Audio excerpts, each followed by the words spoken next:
Hráme.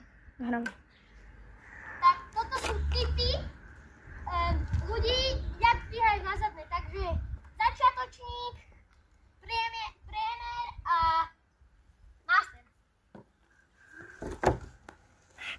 Tak prvý, takže začiatočník.